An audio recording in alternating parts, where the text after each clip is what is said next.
In 2026, siyempre, sa bawat lugar, pinalatag ko yung champurado na business, na almusal, no? So, merong champurado dyan sa lugar nyo. So, dahil ikaw lang ang mag-isa, tinatamad ka magluto, mahirap mapaparami, di ba? So, ayan, bili ka ng Quaker Oats na lang.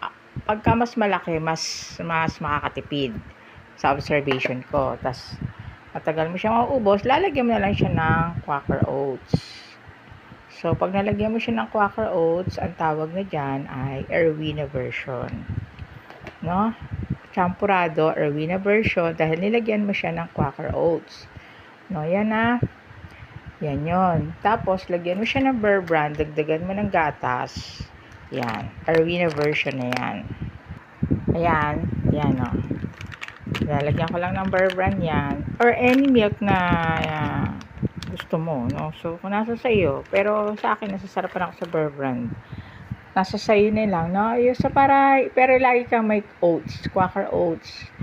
Para maging yung champurado mo, maging Erwina version, may oats yun. Yan. Makikita mo, ang sarap-sarap kainin yan.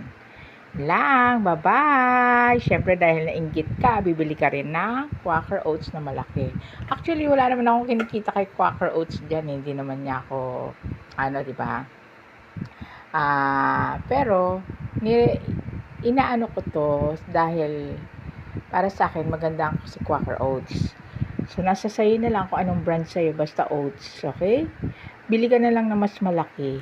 Dahil na observation ko, mas tipid pala pagka malaki na lang ang binibili mo. Kung total, madalas ka naman mag-Quaker Oats. Kung madalas ka mag-Quaker Oats, makita mo, masarap na to, kakainin ko na to.